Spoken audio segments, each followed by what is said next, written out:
Hello दोस्तों, स्वागत है आपका हमारे channel Kailash institute of chemical sciences में। तो चलिए इस सीरीज को आगे बढ़ाते हुए आज हम करने जा रहे हैं नेक्स्ट 5 सवाल क्वेश्चन नंबर 66 से लेकर क्वेश्चन नंबर 70 तक। आई होप ये थोड़ा सा आपको इरेगुलर उसमें मिल रहा है ना, कोई एक डेफिनेट टाइम में रेगुलर इंटरवल में नहीं मिल पा रहा है, तो इसके लिए मैं बिल्कुल आपसे अपोलोजाइज करता हूँ। तो क्योंकि सम पर्सनल रीजंस की वजह से मैं अपलोड नहीं कर पा रहा था, बट नाउ फ्रॉम ऑनवर्ड्स अब आपको ये वीडियोस हमारे रेगुलर उस पर मिलेंगे। तो हम डेली की डेली कोशिश करेंगे कि हम 5-5 क्वेश्चंस को डिटेल में सॉल्व करते हुए एक्सप्लेन करते जाएं। तो आइए बिना टाइम वेस्ट किए हम अपने नेक्स्ट क्वेश्चन, हमने 65 तक कर लिए थे, आज हम करने जा रहे हैं क्वेश्चन नंबर 66 से लेकर क्वेश्चन नंबर 70 तक। तो देखिए क्वेश्चन नंबर 66 पूछ रहा है the option showing the correct Berry pseudo rotation is. तो देखिए सबसे पहले आपको ये समझना पड़ेगा बेरी सूडो रोटेशन होता क्या है। तो जनरली ये जो फिनोमेना है, देखिए मैं आपको बताता हूँ, पहले समझ लीजिए बेरी सूडो रोटेशन क्या होता है, फिर हम इस पे ऑप्शंस पे आएंगे क्या होता है।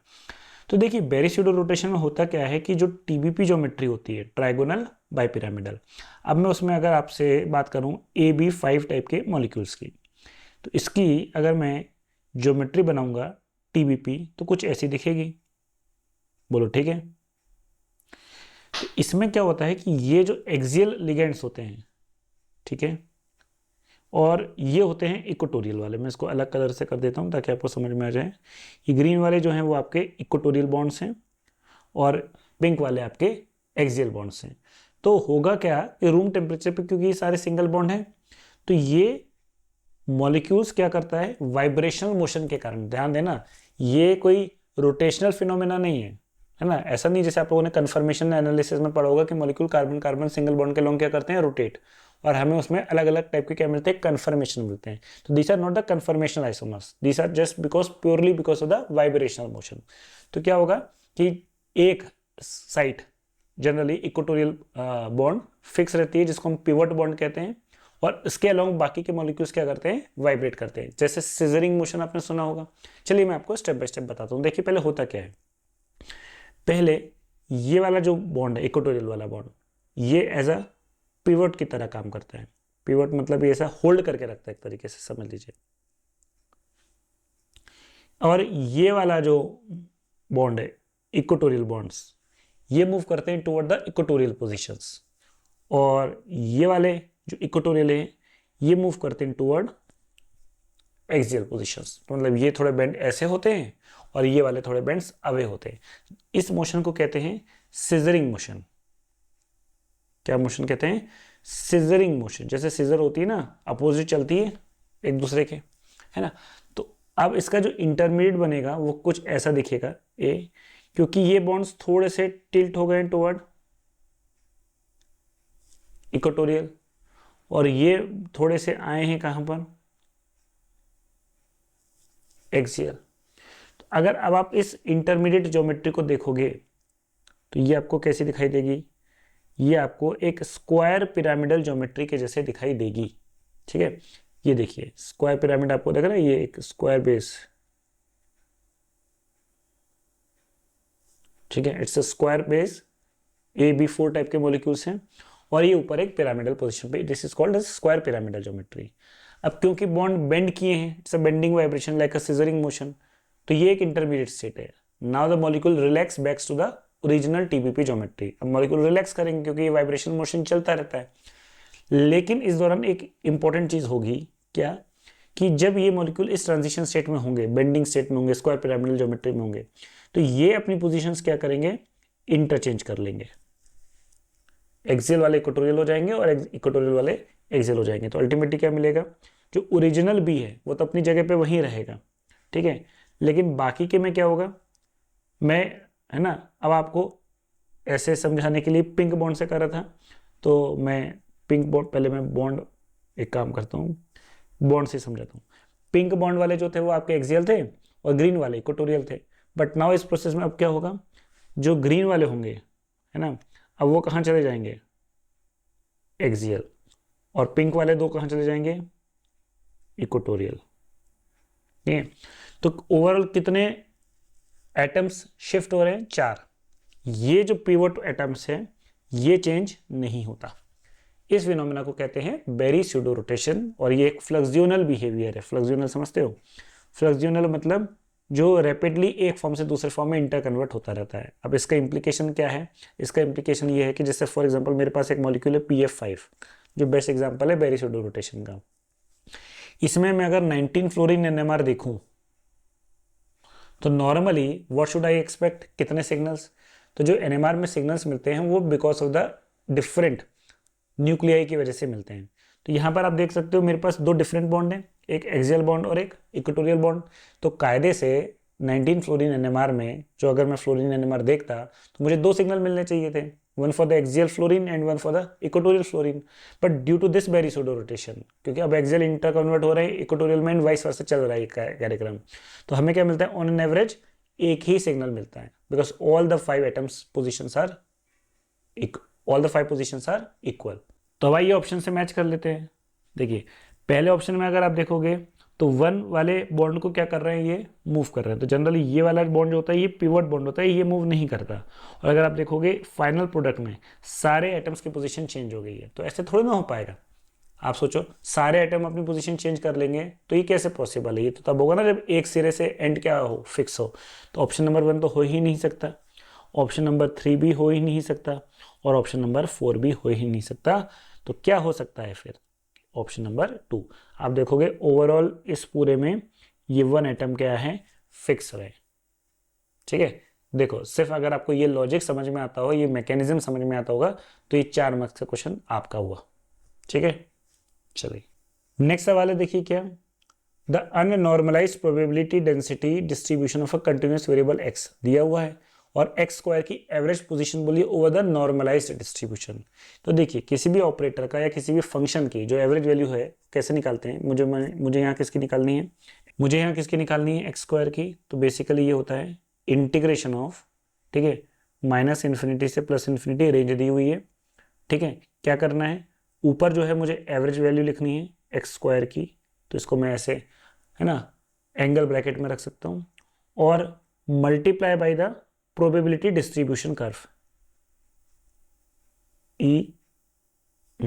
सॉरी मैं डायरेक्ट फंक्शन ही लिख देता हूँ। ठीक है, e की power minus ax square dx। तो एवरेज, हमें किसी भी फंक्शन का एवरेज निकालने का तरीका ही ये होता है कि हम क्या करेंगे, पहले इंटीग्रेट करेंगे e की पावर माइनस एक्स स्क्वायर को। अब क्योंकि ये नॉर्मलाइज नहीं है तो मुझे इसको डिवाइड भी करना पड़ेगा, क्या, इसके इंटीग्रेशन, सॉरी, माइनस इन्फिनिटी से प्लस इन्फिनिटी तक, और ये जो फंक्शन है e की power minus ax square dx, इसको इंटीग्रेट करना पड़ेगा। तो इंटीग्रेट करने से क्या हो जाएगा, मुझे पता है अगर ये फंक्शन नॉर्मलाइज होगा तो आपको पता है एनी फंक्शन साई का स्क्वायर dx ये हमेशा क्या होता है, 1। तो मुझे सबसे पहले क्या करना पड़ेगा, इसको नॉर्मलाइज करना पड़ेगा। तो मेरे को इसके e की power minus x square dx के इन्फिनिटी से, क्योंकि प्रोबेबिलिटी डिस्ट्रीब्यूशन कर्व क्यों क्या होता है। देखिए अब आपके मन में ये सवाल आ रहा होगा कि नॉर्मलाइज करने के लिए हम फंक्शन का क्या लेते हैं, स्क्वायर करते हैं फिर इंटीग्रेट करते हैं। बट बेटा ये जो फंक्शन है ये प्रोबेबिलिटी डेंसिटी कर्व है, प्रोबेबिलिटी डिस्ट्रीब्यूशन कर्व है। तो प्रोबेबिलिटी निकालते ही कैसे, वेव फंक्शन का स्क्वायर करके। तो ऑलरेडी ये स्क्वायर इंटीग्रेबल वेव फंक्शन है, सीधे बस हमें क्या करना है, इसे इंटीग्रेट करना है, हमें नॉर्मलाइज वेव फंक्शन मिल जाएगा। ठीक है, अब बात यह है कि अब हम इस फंक्शन को इंटीग्रेट कैसे करेंगे। तो it's a very Fairlie simple integral, है ना। देखिए इसका अगर आपको आइडिया ना हो तो मैं आपको बताता हूँ कि हमारे स्टैंडर्ड इंटीग्रल फॉर्मूले में x की पावर n इंटू ई की पावर माइनस ए एक्स स्क्वायर, लिमिट ध्यान देना कैसे, 0 से लेके इन्फिनिटी तक, ये होती है गामा फंक्शन। देखिए अगर आपको नहीं आइडिया है गामा फंक्शन क्या होता है तो मैं समझा देता हूँ उसको भी, पहले देख लीजिए क्या होता है। n+1/2 न्यूमरेटर में, अब क्योंकि यहाँ 2 से डिवाइड किया है तो यहाँ भी 2 से डिवाइड करना पड़ेगा, a की पावर n+1/2। पहले तो फॉर्मूला लिख लो। अच्छा ये गामा फंक्शन क्या होता है, थोड़ा सा अगर मैं एक रफ आइडिया दूं तो देखिए कुछ रूल्स आपको पता होने चाहिए। गामा फंक्शन अगर मान लीजिए 8 का निकालना है तो मैं क्या करूंगा, 8 में से पहले तो 1 माइनस कर दूंगा, कितना बचा, 7, और इसका बेसिकली क्या ले लूंगा, फैक्टोरियल। तो gamma 8 is nothing but the 7 का फैक्टोरियल। गामा 5 क्या होगा बोलो, तो पहले एक कम कर दूंगा 4 और इसका फैक्टोरियल ले लूंगा। 4 का फैक्टोरियल आपको पता है 4 × 3 × 2 × 1 होता है। गामा 6 क्या हो जाएगा, तो 5 का एक कम कर दूंगा 5 और इसका फैक्टोरियल ले लूंगा। बट अगर मेरे पास आता है 5/2 तो इसका कैसे निकालूंगा गामा फंक्शन। इसका जो फंक्शन है तो इसके लिए हमारे पास 2 फॉर्मूले हैं गामा फंक्शन का। पहली चीज तो ये ध्यान रखना, गामा फंक्शन ऑफ 1/2, ठीक है, इसका आंसर हमेशा होता है root pi. The gamma of 1/2 is always root pi, ये हमेशा ध्यान रखिएगा। और gamma of n+1, gamma of n+1 का फॉर्मूला है n गामा n, ठीक है, ये एक फॉर्मूला है। तो हमारा आंसर 2 मिनट में निकल आएगा।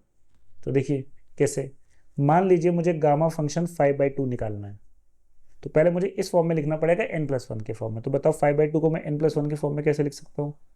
क्या मैं इसको लिख सकता हूँ 3/2 + 1, यहाँ n मेरा क्या हो गया 3/2, और ये कितना हो जाएगा, n बाहर आ जाएगा, 3/2 गामा n, ये हो गया। अच्छा, अब इसको कैसे लिख सकता हूँ फिर से मैं, 3/2 तो बाहर है ही, अब इसको n+1 के फॉर्म में कैसे लिख सकता हूँ, 1/2 + 1, ठीक है, और n+1 इज अगेन गामा +1, तो 1/2 3/2 तो बाहर बैठे ही हुआ है, ठीक है। और अब यहाँ पर n कितना है मेरा 1/2, n फिर बाहर आएगा, मल्टीप्लाई होगा 1/2, अंदर क्या बचेगा 1/2। और अभी अभी आपको मैंने बताया था 1/2 गामा फंक्शन की वैल्यू कितनी होती है, रूट पाई। तो बेसिकली करना क्या है, आप देखो 5/2 है तो आपने 3/2 × 1/2 करा, एक कम करके मल्टीप्लाई कर रहे हो।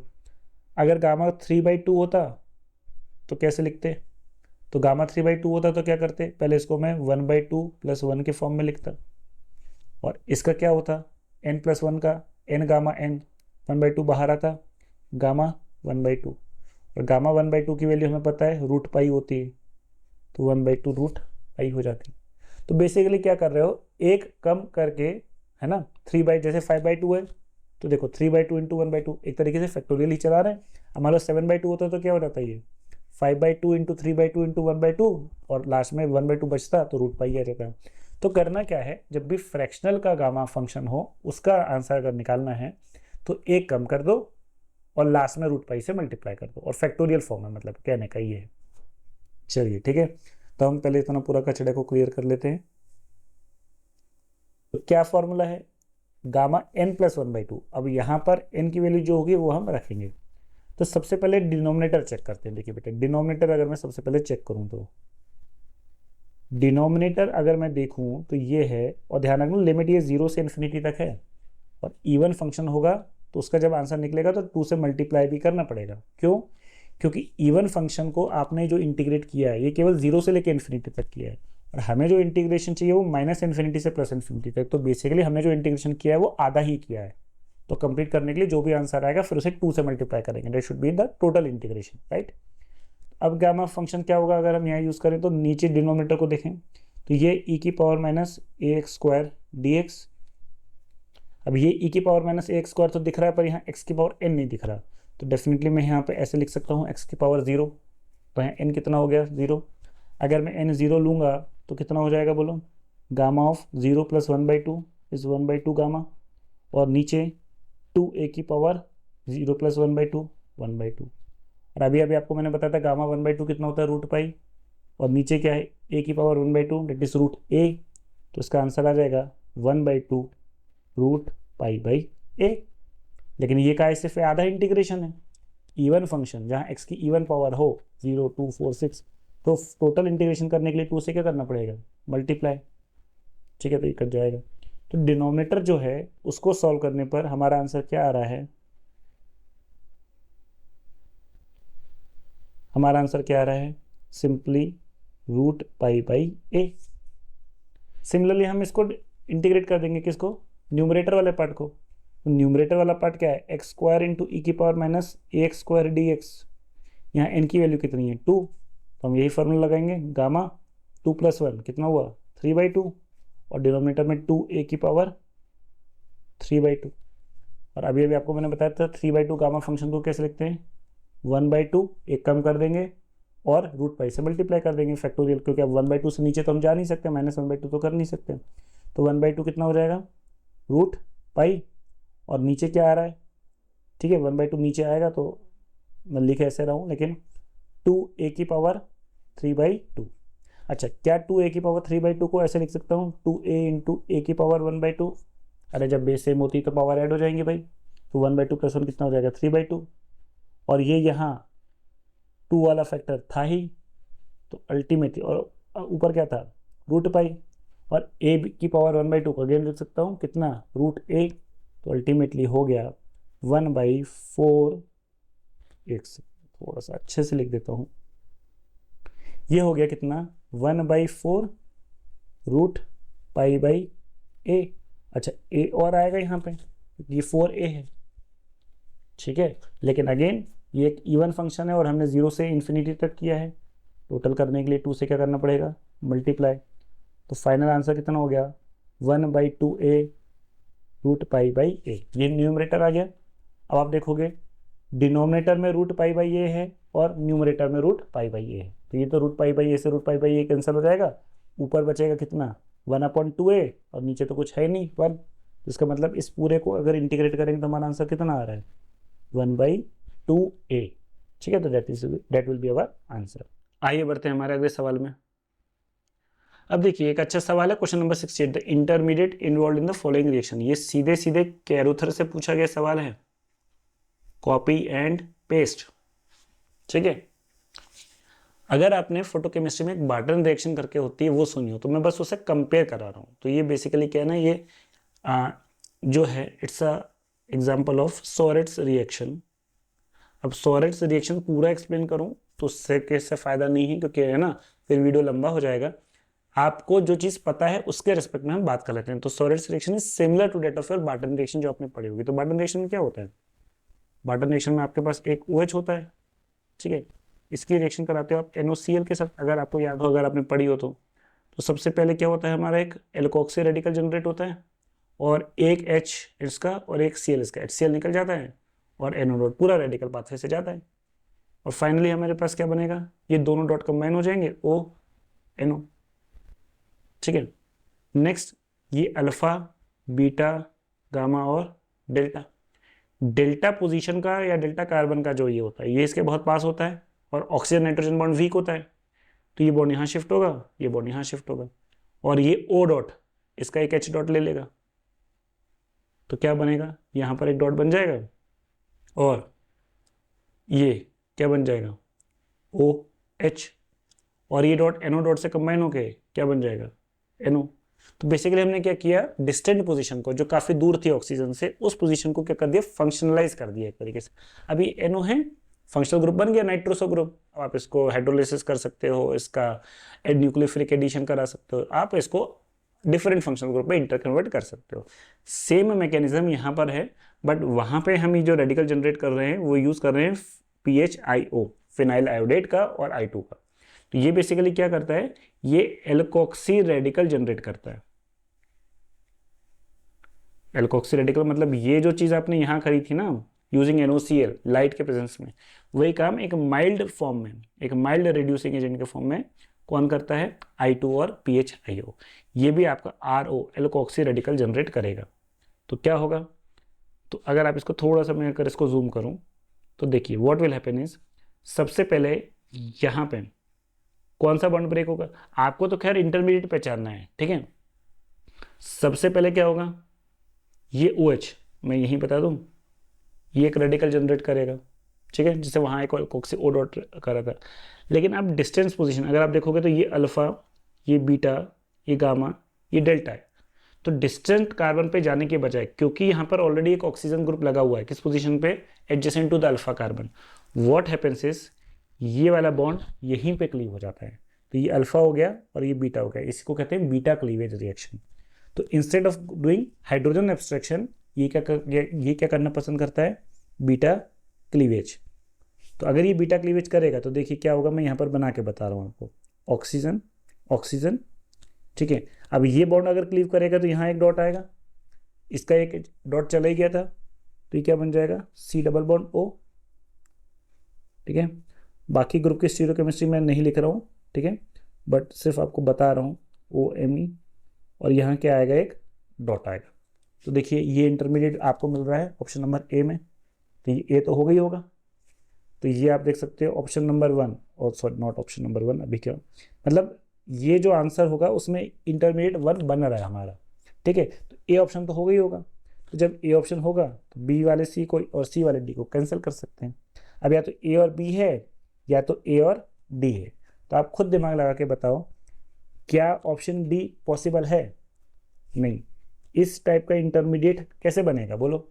ऑक्सीजन पे रेडिकल, बगल वाले कार्बन पे भी, और यहाँ पे तो ये तो आपने कौन सा बॉन्ड ब्रेक करा लिया? ये वाला बॉन्ड ब्रेक करा लिया। मतलब आपने क्या किया, ओरिजिनल मॉलिक्यूल में से ये वाला बॉन्ड ब्रेक करा लिया, तभी जाके आपको डी मिलेगा। तो ये तो वैसे भी पॉसिबल नहीं है। तो करेक्ट ऑप्शन क्या हो जाएगा? Option A and B. तो थोड़ा सा अगर आपको मैकेनिज्म की जानकारी है, आपको समझ आती है रिएक्शन मैकेनिज्म के, अच्छा क्या हो सकता है क्या नहीं हो सकता, तो आप इसका आंसर निकाल सकते हो। लेकिन हाँ, ये पता होना चाहिए कि रिएजेंट कराता क्या है। तो रिएजेंट और उसका फंक्शन ये आपको ज़रूर पता होना चाहिए, ये एक्सपेक्टेड है आपसे। ठीक है, बाकी अगर आप चाहो तो मैं आपको मैकेनिज्म बता देता हूँ क्या होता है कि ये ना NH BOC। नेक्स्ट क्या होगा? नेक्स्ट ऑक्सीजन का लोन पेयर। अब क्योंकि ये रेडिकल है, आपको पता है रेडिकल इलेक्ट्रॉन डेफिशिएंट होते हैं, उनका ऑर्बिटल वेकेंट ही होता है। बेसिकली इसे लूमो नहीं बोलते, इसे सोमो बोलते हैं, singly occupied molecular orbital. But through back bonding ये क्या कर सकता है, अपना इलेक्ट्रॉन पेयर इसको दे सकता है।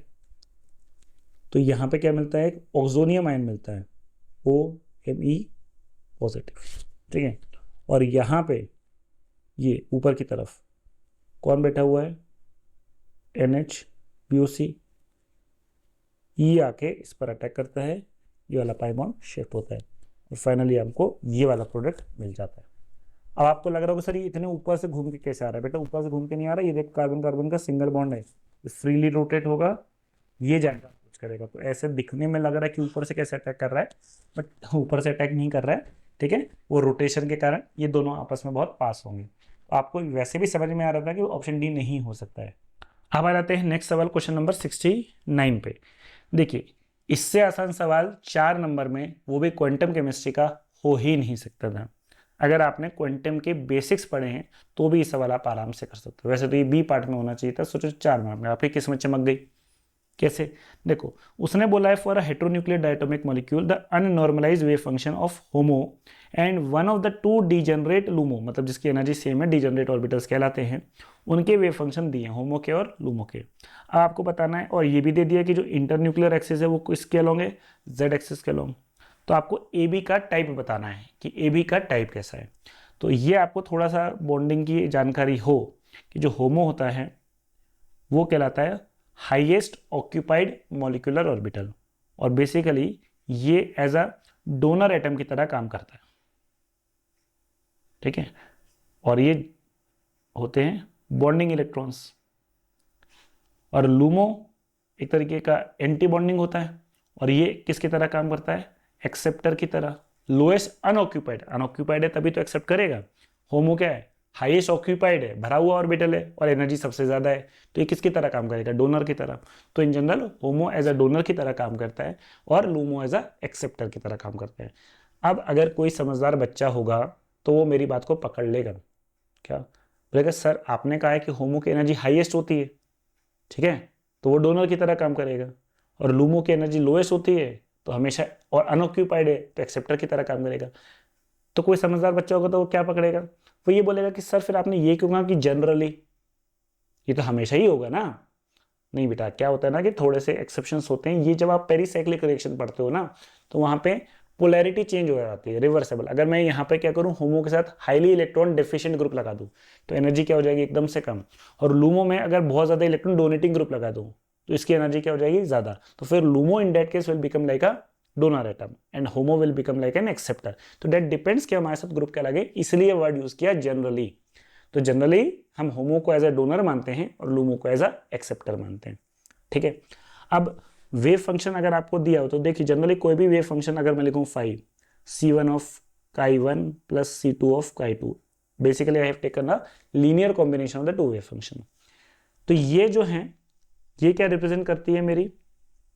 C1 chi1 ये रिप्रेजेंट करती है मेरी स्टेट। भाई जैसे आपको पार्टिकल पता, जैसे नॉर्मली कोई भी एक सिस्टम है तो उसकी अलग अलग स्टेट हो सकती है ना। मान लो वो ग्राउंड स्टेट में है, वो फर्स्ट एक्साइटेड स्टेट में है, तो बेसिकली हमने क्या किया, यहाँ पे 2 ही स्टेट ली हैं। वैसे तो बहुत सारी हो सकती हैं, ground state, first excited state, हमें नहीं पता है कि कौन सी है, हमने तो बस 2 स्टेट का क्या ले लिया है? Linear combination.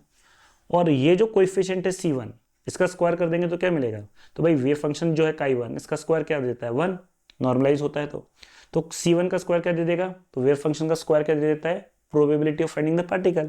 तो C1 का स्क्वायर क्या दे देगा कि इस पार्टिकल की काई1 स्टेट में मिलने की प्रोबेबिलिटी क्या है। C2 का स्क्वायर क्या देगा, काई2 में इसके मिलने की प्रोबेबिलिटी क्या है, और इस पूरे वेव फंक्शन का स्क्वायर कर दूंगा तो क्या मिलेगी, total probability, and total probability should always be equal to 1, तो आपने पढ़ा होगा। तो अब आप देखोगे ध्यान से, होमो का जो वेव फंक्शन है वो है linear combination of 2s and 2pz orbital.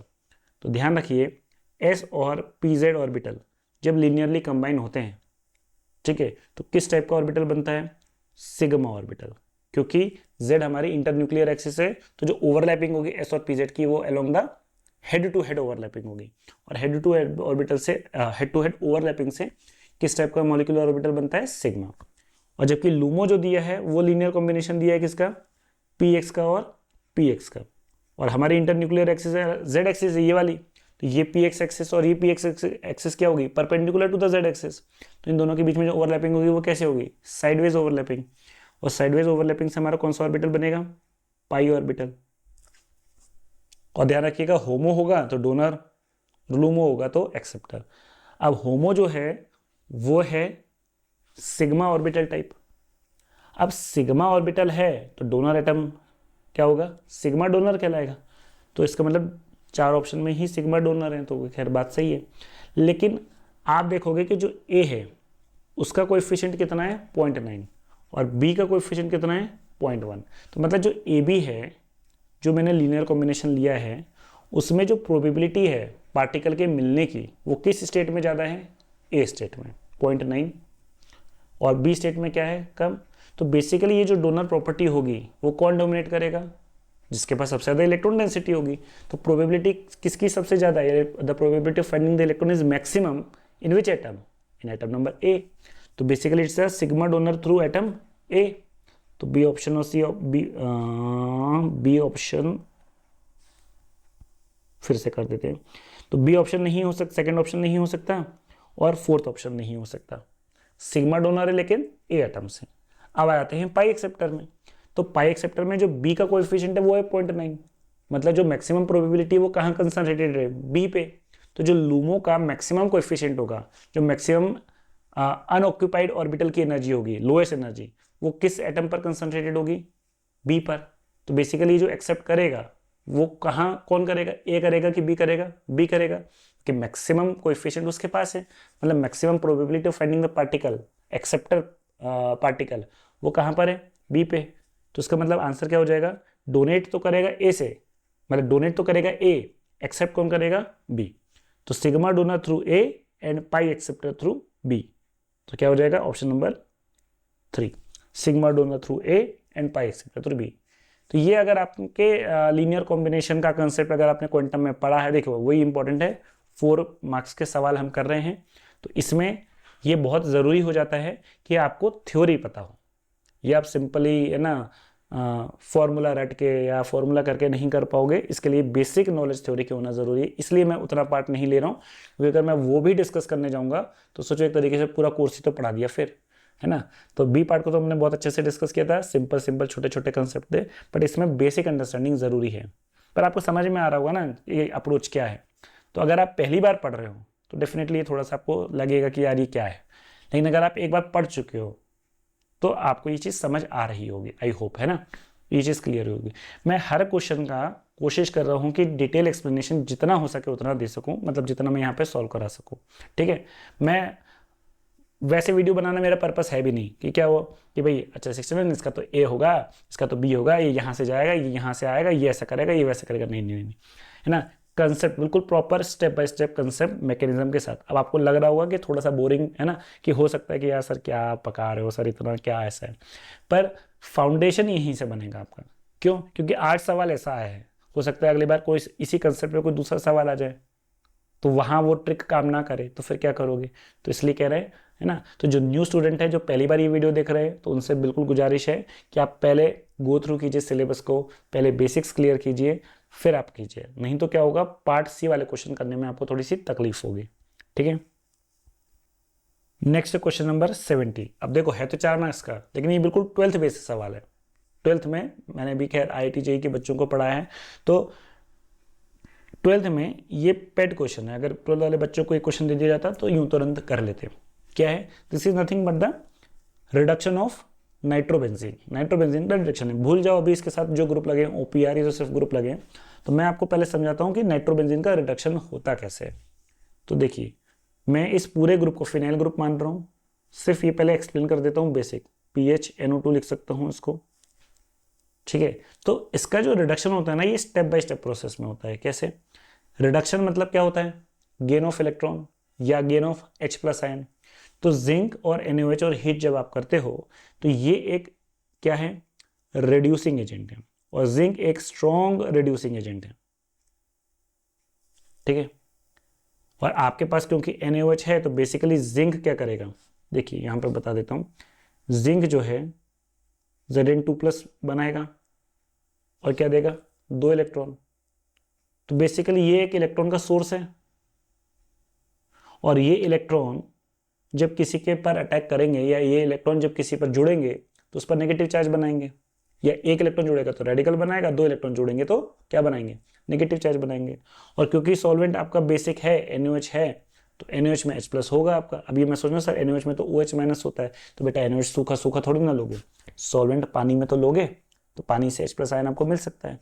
तो बेसिकली 2 इलेक्ट्रॉन और 2 H+ आयन का ये सोर्स होता है। अब बेसिक मीडिया नहीं है ये, एसिडिक मीडिया नहीं है, बट H+ तो वाटर से मिल ही सकता है ना उसको, ठीक है। तो कहने का मतलब ये है कि PHNO2 का जब रिडक्शन होता है तो देखिए कैसे होगा। सबसे पहले जो 2 हाइड्रोजन है और 1 ऑक्सीजन मिलके क्या निकल जाएगा इसका? H2, और क्या बनेगा? PHNO, नाइट्रोसोबेंजीन। अभी इतनी आसानी से नहीं हो सकता कि 2 H आया और एक O लेके चला गया और PHNO बना। मैकेनिज्म है, डेफिनेटली है, पर we are not going to discuss that mechanism in detail. कर सकते हैं, लेकिन वही चीज़ है ना, फिर एक लेंदी वीडियो बनेगा, तो वो हमारा पर्पज सॉल्व नहीं करेगा। मैकेनिज्म आपको किसी भी स्टैंडर्ड बुक में मिल जाएगा। PHNO। अब फिर हाइड्रोजन तो है ही, तो एक H इस पर, एक H इस पर, तो PH क्या बन जाएगा?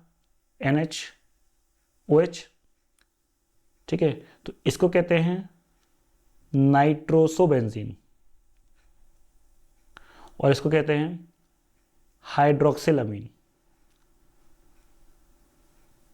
ठीक है।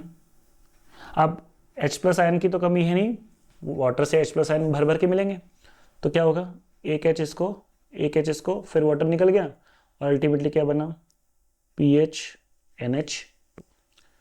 तो जो फाइनल प्रोसेस है किसका? नाइट्रोबेंजीन का, वो किस में रिड्यूस होता है? PHNH2 में, जो कि क्या कहलाता है? एनिलीन कहलाता है। तो अगर हम देखेंगे नाइट्रोबेंजीन का फाइनल रिडक्शन होके क्या मिलता है? एनिलीन मिलता है। लेकिन बीच में नाइट्रोसोबेंजीन भी मिलता है और हाइड्रोक्सिलामीन भी मिलता है। और क्योंकि मीडिया बेसिक लिया हुआ है, तो बेसिक मीडिया में एक चीज जो आगे ले जाती है फॉरवर्ड, वो है कंडेंसेशन रिएक्शन।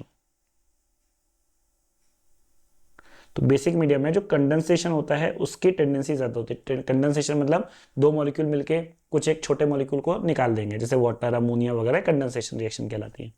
तो होगा क्या? कि इस स्टेप में नाइट्रो से कहां पहुंची गाड़ी? एनिलीन तक।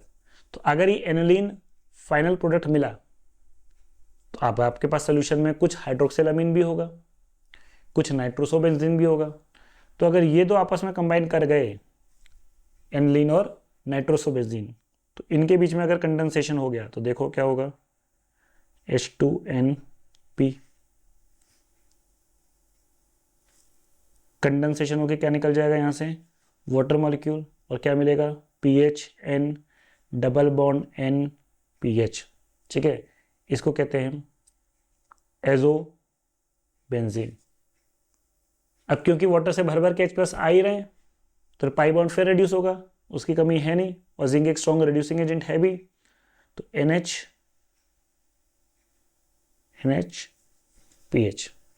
This is called hydrazo benzene या हाइड्रोएजो बेंजीन, ठीक है। तो ये होता है आपका फाइनल प्रोडक्ट। एक ये मिल सकता है अगर ये इसके साथ कंबाइन हो गया तो, ठीक है। समझ में आ रहा है ये चीज़? तो पीएच, अब ये हो क्यों रहा है, अगर आप कोई आपसे पूछे तो बेसिकली ये स्टेप बाय स्टेप रिड्यूस होकर एनालिन तक जाएगा, और एनालिन फिर नाइट्रोसोबेंजीन के साथ कंबाइन होकर क्या मिल जाएगा, एजोबेंजीन, और एजोबेंजीन और इन दोनों के बीच में कंडेंसेशन होगा तो एजाबेंजीन मिल जाएगा, हाइड्रोजाबेंजीन मिल जाएगा। ठीक है, तो ये होता है आपका फाइनल प्रोडक्ट। तो आप देख सकते हो ऑप्शन नंबर ए बी, तो 3 और 4 को तो वैसे ही आप क्या कर दो, खारिज। तो नाइट्रोसोबेंजीन का अगर जिंक के साथ करा रहे हो तो यही फाइनल प्रोडक्ट मिलता है। ठीक है, क्लियर?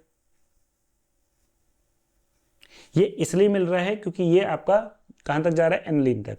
अब मैं बताना नहीं चाह रहा, मतलब क्या होगा फिर फालतू का वो एक वो हो जाएगा लंबा। अगर मान लो आप जिंक के साथ जिंक ना लेके लेट से आप ग्लूकोज लेते, तो ग्लूकोज भी एक रिड्यूसिंग एजेंट है, लेकिन वो क्या है, वीक रिड्यूसिंग एजेंट है। तो वीक रिड्यूसिंग एजेंट होगा तो वो उसे एनालिन तक नहीं ले जाएगा, वो उसे केवल कहां तक ले जाएगा, हाइड्रोक्सिलामीन तक। तो फिर इन दोनों के बीच अगर रिएक्शन हो गई तो बेसिकली आप देखो क्या बनता है। मैं अगर आपको बताऊंगा, अगर पीएच NO है ना, और पीएच NaHO, अब बात निकली है तो चलो बता ही देते हैं, इतना भी क्या टाइम वेस्ट होगा, कुछ सीख के ही जाओगे आप। तो क्या मिलता है, तो देखिए, तो PHN डबल बॉन्ड है, ये इस पर अटैक करेगा, ये वाला बॉन्ड यहाँ शिफ्ट होगा। देखिए क्या होगा, PHN ऊपर नेगेटिव चार्ज, ठीक है, और ये जुड़ा है NH OH और PH, इस पर पॉजिटिव चार्ज। ठीक है, और मीडिया क्योंकि बेसिक है ही, तो बेसिक मीडिया में क्या होगा, जो OH माइनस है वो इसका क्या ले लेगा, एक H प्लस, तो इसका पॉजिटिव चार्ज खत्म हो जाएगा। बड़ा समझ के करना पड़ता है। NH OH, सॉरी H तो चला जाएगा ना, मैं भी उल्टा बना दिया, NOH। ठीक है, और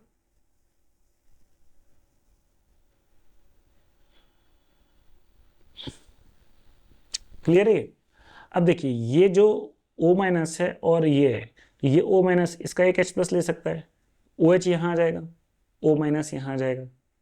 ठीक है, अब O माइनस यहाँ आ जाएगा, फिर ये इसका एक H ले लेगा, तो इन दोनों के बीच में चलता रहता है reversible proton transfer, proton transfer. ठीक है, ये कहलाता है। अब नेक्स्ट स्टेप में क्या होगा, देखिए PHNO minus NOH PH, nitrogen पे लोन पेयर है, ये मारेगा इंटरनल अटैक, यहाँ से OH माइनस निकल जाएगा इवन CB मैकेनिज्म से। तो क्या हो जाएगा, PHN, क्योंकि इसने इलेक्ट्रॉन दिया है अपना इंटरनल अटैक से तो N प्लस आएगा, इन दोनों के बीच में डबल बॉन्ड बनेगा, इसका चला गया और इसका O माइनस। ठीक है, तो एक पर पॉजिटिव चार्ज और बगल वाले एटम पे नेगेटिव चार्ज, और इन दोनों के बीच में बॉन्ड कैसा है, कोवेलेंट बॉन्ड। तो यही कहलाता है कि आपका कोऑर्डिनेट बॉन्ड। तो जब भी कोवेलेंट बॉन्ड में अगल बगल पॉजिटिव और नेगेटिव चार्ज हो तो ये हमेशा क्या होता है, कोऑर्डिनेट बॉन्ड होता है। इसको हम ऐसे भी लिख सकते हैं, और इसका नाम है एजॉक्सीबेंजीन। तो ये 3 प्रोडक्ट मिलते हैं जब हम क्या करते हैं, रिड्यूस करते हैं नाइट्रोबेंजीन को। तो अगर स्ट्रॉन्ग रिड्यूसिंग एजेंट जैसे जिंक के साथ करा तो आपको हाइड्रोजाइजाबेंजीन ये मिलेगा। मॉडरेट के साथ करा, जैसे टिन के साथ कर लिया, आयरन के साथ कर लिया, मॉडरेट है, तो क्या मिलेगा, सिर्फ आपको ये मिलेगा, एजोबेंजीन। ठीक है, और अगर वीकेस्ट रिड्यूसिंग एजेंट के साथ किया जैसे ग्लूकोज, तो फिर वो एनालिन तक जाएगा ही नहीं, तो इन दोनों के बीच में हाइड्रोक्सिलामीन और नाइट्रोसोबेंजीन के बीच में कंडेंसेशन होगा, और फाइनली क्या मिलेगा आपको, एजॉक्सीबेंजीन। क्लियर? चलिए, तो अगेन ये हम पहले पूरा साफ कर लेते हैं, जगह की कमी है।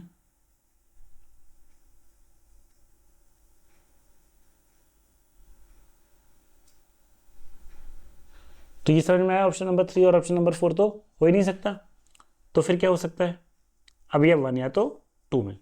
तो 1 और 2 में देखोगे तो बेसिकली सेकेंड स्टेप जो है वो कहलाती है benzidine rearrangement in acidic media. तो इसमें आप देख सकते हो कि दोनों NH2 किस पोजीशन पर गए, पैरा पोजीशन पर गए।